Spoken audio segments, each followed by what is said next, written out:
चलिए अब आगे स्टार्ट करते हैं। पार्ट 1 आई होप आप लोग ने देख लिया है। अब जैसे आपने देख लिया health measure, welfare measure, safety measure, अब फैक्ट्रीज एक्ट आगे क्या प्रोविजन बनाता है? तो प्रोविजन बनाता है जैसे अलग अलग तरह के हैं। जैसे एडल्ट एम्प्लॉयज़ के वर्किंग प्रोविजन क्या है? जैसे एडल्ट एम्प्लॉय किसे कहा जाएगा? जिसकी एज 18 ईयर्स एंड अबव है, ठीक है। तो इसमें क्या सिस्टम बनाया गया एडल्ट वर्कर के लिए कि इनका वर्किंग आवर की जब बात की जाती है तो किसी भी एडल्ट पर्सन से, चाहे मेल हो या फीमेल हो, वीक में 48 आवर से ज़्यादा काम नहीं कराना है। ठीक, ध्यान रखिएगा, वीक में 48 आवर से ज़्यादा काम नहीं कराना है। सिमिलरली एक दिन में 9 घंटे से ज़्यादा काम नहीं कराना है। अब जैसे करा दिए तो अब यहाँ पे क्या सिस्टम रखा गया है कि जैसे आप 5 आवर का वर्क कराओगे तो इनको 30 मिनट का आपको ब्रेक देना पड़ेगा। किनको? वर्कर्स को।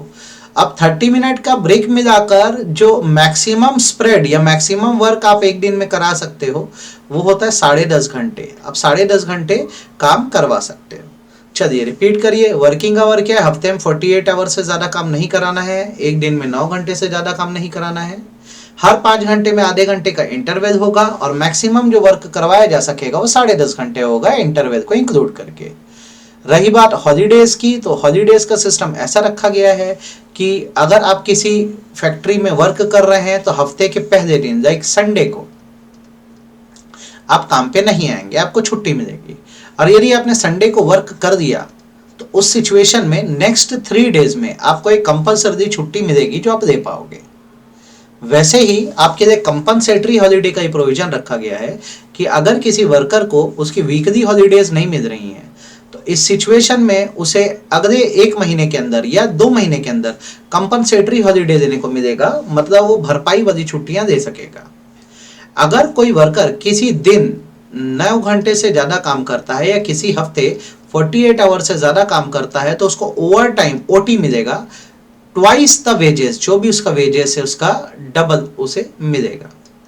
देन डबल एम्प्लॉयमेंट का प्रोविजन रखा गया है कि कोई भी एडल्ट वर्कर को एक ही शिफ्ट करनी है और एक ही जगह काम करना है, 2 जगह काम नहीं करना है। वुमेन्स के लिए स्पेशल प्रोविजन बनाया गया है कि किसी भी वुमेन से जब आप वर्क कराएंगे तो ध्यान रखिएगा सुबह 6 बजे के पहले वर्क पे नहीं बुलाया जा सकता और शाम 7 बजे के बाद वर्क पे नहीं बुलाना। ये फैक्ट्रीज एक्ट का प्रोविजन है। स्टेट गवर्नमेंट इसमें कुछ एक्सेप्शनल सिचुएशन में बदलाव कर सकती है और वर्किंग आवर को रात 10 बजे से सुबह 5 बजे तक रख सकती है, पर ये कुछ एक्सेप्शनल सिचुएशन में है, हर जगह नहीं। तो आप एक बार और देखिएगा एडल्ट्स के लिए क्या क्या प्रोविजन है। वर्किंग आवर हफ्ते में 48 आवर से ज़्यादा नहीं है, दिन में 9 घंटे से ज़्यादा नहीं है, हर 5 घंटे पे आधे घंटे का ब्रेक है और मैक्सिमम स्प्रेड जो वर्क का होगा वो 10.5 घंटे होगा। हॉलीडेज का क्या है? हफ्ते के फर्स्ट डे में हॉलीडे मिलेगा, नहीं मिला तो अगले 3 दिनों में आपको एक छुट्टी देनी है। कंपनसेटरी हॉलीडे का रूल ये कि अगर वीकली हॉलीडेज आपने नहीं दिया है तो अगले 1 महीने में या आने वाले 2 महीने में आप ये कंपनसेटरी हॉलीडे दीजिए। अगर आपने 9 घंटे से ज़्यादा का भी काम कर दिया या 48 आवर से ज़्यादा काम कर दिया तो जितना ओवर टाइम किया उसको आपको ट्वाइस वेजेस मिलेगा। आप एक दिन में एक ही जगह काम करें, 2 जगह काम ना करें। वुमेन के लिए रूल है, वुमेन जब वर्क करेंगी तो सुबह 6 के पहले और शाम को 7 के बाद उनसे वर्क नहीं करवाना है। स्टेट गवर्नमेंट नियम में चेंज कर सकती है, अलाउड है। यहाँ पे 10 बजे के बाद का नियम रखा जा सकता है और सुबह 5 बजे के पहले का। अब यंग पर्सनस की जब मैं बात करूं तो यंग पर्सनस का बेसिकली मतलब होता है चाइल्ड। अभी थोड़ी देर पहले भी मैंने बताया था ये बात। चाइल्ड मतलब जो 14 का हो गया बट 15 का नहीं हुआ है। Second adolescent. अडोलसेंट मतलब वो होता है जो 15 का हो गया है पर 18 का नहीं हुआ है। तो आप ये याद रखिएगा चाइल्ड कौन है, अडोलसेंट कौन है। अब इसमें ये बोला जाता है कि एम्प्लॉयमेंट प्रोहिबिशन सेक्शन 67 के हिसाब से है कि अगर कोई बच्चा 14 साल से कम उम्र का है तो उससे तो काम करवाना ही नहीं है। और रही बात अडोलसेंट वर्कर की, तो अडोलसेंट वर्कर का बेसिकली ये सिस्टम है कि अगर कोई 14 ईयर कंप्लीट कर दिया है तो फैक्ट्री में तभी काम कर पाएगा जब उसके पास सर्टिफिकेट ऑफ फिटनेस होगा जो उसे कॉम्पिटेंट अथॉरिटी देगी। कॉम्पिटेंट अथॉरिटी मतलब यहाँ पर सर्टिफाइंग सर्जन होते हैं।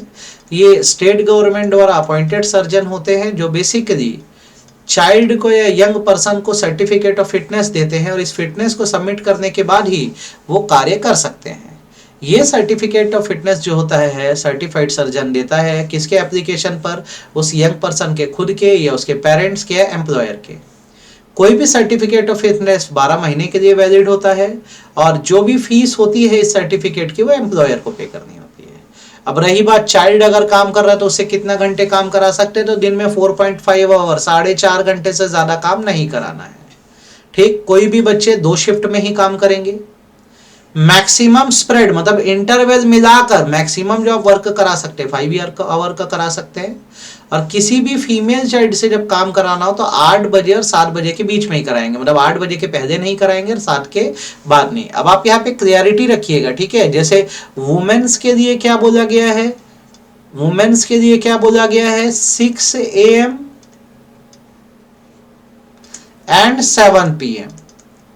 और यंग फीमेल चाइल्ड के लिए क्या बोला गया है, फीमेल चाइल्ड के लिए 8 AM एंड 7 PM। तो ये क्वेश्चन आता है तो क्लैरिटी रखिएगा। या वुमेन, उन वुमेन्स को बोला गया जिनकी उम्र 18 ईयर से ज्यादा है, ठीक है।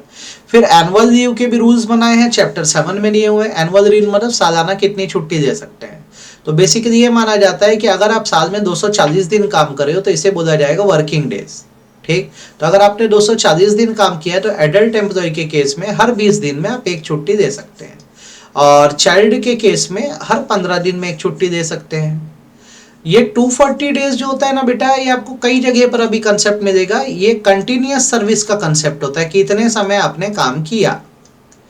अब होता क्या है कि जैसे आप कंटिन्यूअस सर्विस दे रहे हो, आप काम कर ही रहे हो, तो 240 डेज में कुछ डेज को गिना जाता है। जैसे कि lay off period, lay off period मतलब वो पीरियड है जहां आपका एम्प्लॉयर जो है वो अनएबल था और आपको काम नहीं दे पाया। आप काम के लिए तैयार थे पर वो काम नहीं दे पाया, एक पावर कट हो गया, तो आपके बॉस ने आपको बोला कि आज का काम नहीं है, तो इस सिचुएशन में आप ले ऑफ हुए, लेकिन आपके वर्किंग 240 में गिना जाएगा। सिमिलरली अगर एक फीमेल है, अगर उनका मैटरनिटी पीरियड है जो 26 वीक्स तक का उनको उसमें छुट्टी मिलती है और वो 240 दिन के पीरियड में गिना जाता है। फिर आपकी जो पुरानी बची छुट्टी है जिनको क्यूमुलेटिव लीव बोलते हैं वो भी इसमें काउंट हो जाएगा, ठीक है। अगर मान लो आपने कोई छुट्टी दी ही नहीं पूरे 1 साल में, तो आप अपनी कितनी छुट्टियां कैरी फॉरवर्ड करा सकते हो। एडल्ट वर्कर के केस में आप अपनी 30 हॉलीडेज को आगे शिफ्ट करा सकते हो और चाइल्ड के केस में 40 डेज। छुट्टी देने का भी अपना नियम है। नियम ये है कि अगर आपको छुट्टी देनी है तो मैनेजर को 15 डेज पहले से बताना होता है। और यदि आप पब्लिक यूटिलिटी सर्विस में, जैसे हॉस्पिटल हो गए, government hospital, fire department, police, तो आपको 30 डेज पहले बताना होता है। एडवांस पेमेंट का भी रूल है कि अगर आप 4 दिन से ज़्यादा छुट्टी पे जा रहे हैं एडल्ट के केस में तो आप एडवांस दे सकते हैं, और 5 दिन से ज़्यादा छुट्टी पे जा रहे हैं तो एक चाइल्ड एडवांस दे सकता है। आपको जो छुट्टी थी, आपने छुट्टी नहीं दी तो आप उन लीव्स को एनकैश भी करा सकते हो। एनकैशमेंट जैसे आप रेजिग्नाइन कर रहे हो या आप डिस्चार्ज हो रहे हो या रिटायर हो रहे हो या आपका सुपर एनुएशन हो रहा है, मतलब आप 58 ईयर्स की एज में रिटायर हो रहे हो, तो जब आपकी नौकरी छूटी या जॉब से हटे तो सेकेंड वर्किंग डे में जितनी भी लीव थी उसका आप कैश अमाउंट या पैसा ले सकते हो। अब मेरे को ये बताना यहाँ तक आप लोग को ये पूरे लीव प्रोविजंस और वर्किंग प्रोविजन समझ आए कि नहीं आए, इतना देखो पहले।